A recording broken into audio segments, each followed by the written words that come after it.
ఓం నమ శివాయ. ఓం నమో నారాయణాయ.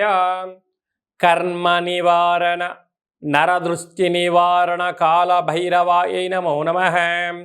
ఓం కాళకాలాయ విద్మహే కాళాతీతాయ ధీమహి తన్నో నరదృష్టి నివారణ కాళభైరవ ప్రచోదయాత్. హరి ఓం. మా ఛానల్కి స్వాగతం. చూస్తున్న వీక్షకులకు ప్రేక్షకులకు ప్రియ కాళభైరవ భగవద్బంధులకి స్వాగతం పలుకుతూ మమ్మల్ని ఎంతగానో ఆదరిస్తూ ఉండబడినటువంటి ప్రియ సోదర సోదరీమణులకు సనాతన ధర్మ సంరక్షకులకు జ్యోతిష్య అభిమానులకు స్వాగతం పలుకుతూ ఆషాఢ మాసంలో అనగా 1/7/2025 నుండి 15/7/2025 వరకు పుట్టినటువంటి వారందరికీ కూడా ముందస్తుగా జన్మదిన శుభాకాంక్షలు. గతంలో వివాహం చేసుకున్న వారికి వివాహ వార్షికోత్సవ శుభాకాంక్షలు. ద్వాదశ రాశుల్లో గ్రహ గమనాన్ని ఒకసారి వీక్షింపచేద్దాం. వృషభ రాశిలో శుక్రుడు నక్షత్రకారకుడు. మిథున రాశిలో రవి గురు సంచార స్థితి. కర్కాటక రాశిలో బుధ సంచార స్థితి. సింహరాశిలో కుజుడు మరియు కేతు సంచార స్థితి. కుంభరాశిలో రాహు సంచార స్థితి. మీనరాశిలో శని సంచార స్థితితో ద్వాదశ రాశుల్లో గ్రహ గమనాలు ఈ విధంగా ఉన్నాయి. ఆషాఢ మాసం మనం అనగానే తెలంగాణ యావత్ ప్రపంచమంతనూ కూడా అమ్మవారిని స్మరించడం, ధ్యానించడం, బోనం కార్యక్రమాలు చేస్తూ ఉంటాం. అమ్మవారి యొక్క కృపకటాక్ష వీక్షణలు అందరిపైన చల్లగా ఉండాలని కోరుకుంటూ అన్ని ప్రాంతాలలో నివసించేటువంటి ఈ భూమండలం మీద నివసించేటువంటి అన్ని జీవరాశుల వారందరికీ కూడా, మనుషులకు, పక్షులకు, సకల ప్రాణులకందరికీ కూడా అమ్మవారి యొక్క కృప కటాక్ష వీక్షణ కలిగి ఉండాలని కోరుకుంటూ ఆశీర్వచనం. మేషరాశి వారికి ఆషాఢ మాసంలో అమ్మవారి యొక్క ఆశీస్సులు ఎలా పొందాలో ఈ వీడియోలో తెలుసుకుందాం. మేషరాశిలో ఏ నక్షత్రాలు వస్తానగా అశ్విని నక్షత్రంలోని 4 పాదాలు, భరణి నక్షత్రంలోని 4 పాదాలు, కృతికా నక్షత్రంలో 1 పాదం కలిపితే మేషరాశి. మేషరాశి యొక్క అధిపతి కుజ భగవానుడు.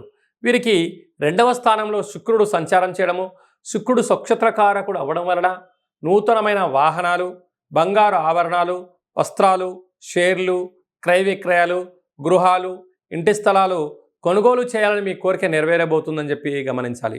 తృతీయంలో రవితో కలిపినటువంటి దేవగురు బృహస్పతి సంచారం చేయడం వలన తల్లిదండ్రుల యొక్క ఆశీస్సులు, భగవంతుడి యొక్క ఆశీస్సులు, గురువుల యొక్క ఆశీస్సులు ఉన్నట్లయితే తరతరాల నుంచి వచ్చేట ఆస్తులు రావడం, లేకుంటే అమ్మగారి తాలూకు కానీ నాన్నగారి తాలూకు కాని నుంచి వచ్చే ఉద్యోగాలు మీకు సంక్రమించేటువంటి పరిస్థితి చాలా అధికంగా ఉంటుంది. అర్ధాస్తమ బుధుడు అవ్వడం వలన చిన్న చిన్న విషయాలకు ఆందోళన తగదు.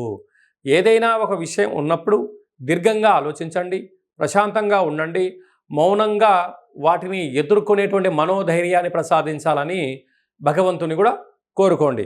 అలాగనే సంతాన స్థానంలో కుజభగవానుడు మరియు కేతు సంచార స్థితి ఉండడం వలన నూతనంగా వివాహమైన వారికి పుత్ర పుత్రిక సంతాన యోగము, పిల్లల యొక్క చదువులు, పిల్లల యొక్క అభివృద్ధి, తల్లిదండ్రులు విదేశాల్లో ఉన్నప్పుడు అంటే పిల్లల్ని విదేశాలకు పంపించాలనే కోరిక నెరవేరబోతుందని చెప్పి కూడా మీరు గమనించగలగాలి.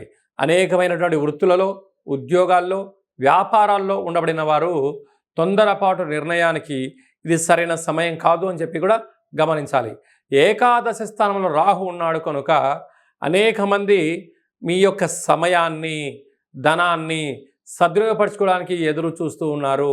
కనుక ఎవరు మనవారు, ఎవరు పరాయవారు అనేది ఆలోచించుకోవడం మీ యొక్క వ్యక్తిగత అభిప్రాయం అని చెప్పి కూడా గుర్తుపెట్టుకోగలగాలి. కనుక డబ్బులను, సమయాన్ని, ప్రతి విషయాన్ని మీరు క్షుణ్ణంగా పరిశీలించి ప్రయాణం చేయడము యోగదాయకంగా కూడా మీరు గమనించగలగాలి.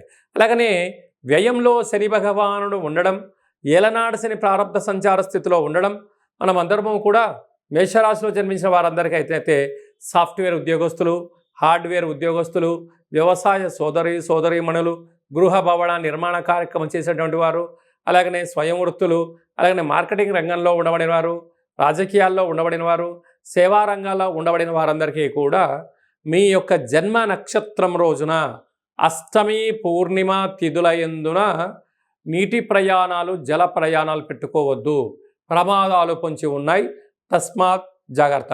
ఇంకనూ మనం విజయం సాధించగలగాలి అన్నట్లయితే మన గ్రామదేవతకు పసుపు కుంకుమను కలిపి పూజ చేయడం, ఎర్రటి కుంకుమను ఎర్రటి పుష్పాలతో, ఎర్రటి గాజులతో, ఎర్రటి వస్త్రాలతో అమ్మవారిని అలంకారం చేసి హారతి తీసుకొని అర్చన చేసుకోవడం వలన, వీలైతే శక్తి కలిగితే ఎర్రటి గుమ్మడికాయ దీపాన్ని గ్రామదేవత దగ్గర వెలిగించిన, అలా వెళ్ళడం కుదరకపోతే గృహంలో ఎర్రటి కూష్మాణ దీపాన్ని వెలిగించి ప్రవహించే నీటిలో సమర్పించడం వలన రుణ సమస్యలు, రోగ సమస్యలు, శత్రు సమస్యలు, నరదృష్టి యొక్క ప్రభావాలు తొలగిపోతాయని చెప్పి కూడా గమనించాలి.